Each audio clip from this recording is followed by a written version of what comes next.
Ucele usenikeze ihhovisi elibhekele ukweluleka ihhovisi likaNgqongqoshe wamaphoyisa umnqamlajuqu wamasonto amathathu ukuthi alihlinzeke ngombiko ngendlela ezisebenza ngayo iziteshi zamaphoyisa ezimbili eningizimu yeGoli. Lokhu kuza ngemva kokuthi uNgqongqoshe ucele eqaphelile ukuthi lokhu iqhubekile nje izikhalo ngendlela amaphoyisa asebenza ngayo emphakathini. Ucele ubuyele eFinetown eyolalela izikhalo zomphakathi ngemva kwesigameko sokudubula okwashona kusona abantu abayisikhombisa. We had to escalate after that has happened, after we've visited this community, after they've put some issues for us to correct. Exactly, we are bringing the report back as they demanded that we must come back in 2 weeks. Here we are to give the report and give back things that they extra requested.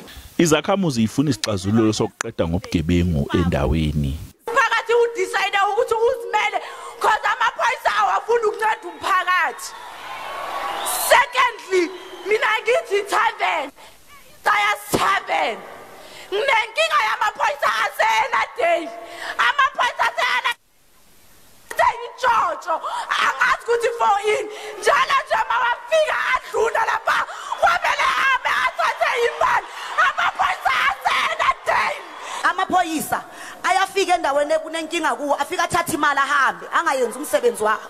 Siyalwa i-community ithi leadership ayisebenzi, uward councillor akasebenzi, kanti ngamaphoyisa angasebenzi. Siyazihambisa inkinga thina emaphoyiseni, amaphoyisa asiphoxe. Awukusincede bheki icele usebenza iWillas Farm. Undunankulu waseGauteng uPanyaza Lisufi unxuse izakhamuzi ukuthi zize ngaphambili nolwazi lokuthi zidayiswaphi izidakamizwa. If you don't come, you are accused that you are not visible. If you come, you are accused, why come now? And if you say it's a PR exercise, people raised issues, they needed cars are here. People needed a mobile police station, it's here. So it can't be a public relations.